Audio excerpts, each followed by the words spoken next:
আমার তো রাজবংশীর একো সমস্যা সমাধান হওয়া নাই, তা আমি এইবার খুঁজিছো যে আমার রাজবংশী ক্যান্ডিডেট লাগে আর কি। এইবার আমার মানে বাকুংরি মানে সমষ্টির মানে রাজবংশী ক্যান্ডিডেট লাগে, আৰু যুৱ সমাজৰ পৰা দিলে আমি সকলোৱে আছো আৰু আমাক যিটো মানুহ মানে আমাক রাজবংশী সমাজক আগবঢ়াই ল'ব এইটোই আমাক লাগে আর এইটোই লাগে। সমষ্টিৰ উন্নয়ন কেনেকুৱা হৈছে আপোনালোকৰ? উন্নয়ন একো হোৱা নাই, আপোনালোকে চাব পাৰে ৰাস্তা ঘাট একো হোৱা নাই, আমাৰ একো হোৱা নাই। আমাৰ জনে মানে আমাৰ ৰাজবংশী সমাজেৰ কাম কৰিব, আমাক এইটোই আমাক লাগে।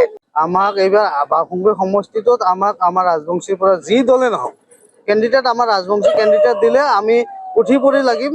তাতে BPF হওক তাতে আর কংগ্রেসে হোক, মানে দল বুলি কথা নাই, BJP হোক আর SGP হোক, দল বুলি কথা নাই। মুঠতে আমার নিউ ফেস লাগে বাকুংৰিত। আমাৰ কোচ ৰাজবংশী জনগোষ্ঠীৰ এজন প্ৰতিনিধি আমাক লাগে, অসম বিধানসভাত গৈ যাতে কথা স্পষ্টকৈ আমাৰ জাতিটোৰ হৈ মাত মাতিব পাৰে।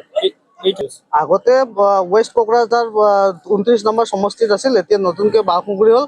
আৰ বিশেষকৈ এটা কথা, যাতে যুৱ সমাজ আমি উঠি আহিছো, আমাক যুৱ নেতাই লাগে। মানে যুৱ এজন ল'ৰা যদি আমাৰ এই সমষ্টিত প্ৰতিনিধি কৰিব পাৰে, এতিয়া আমাৰ আশা থাকিল।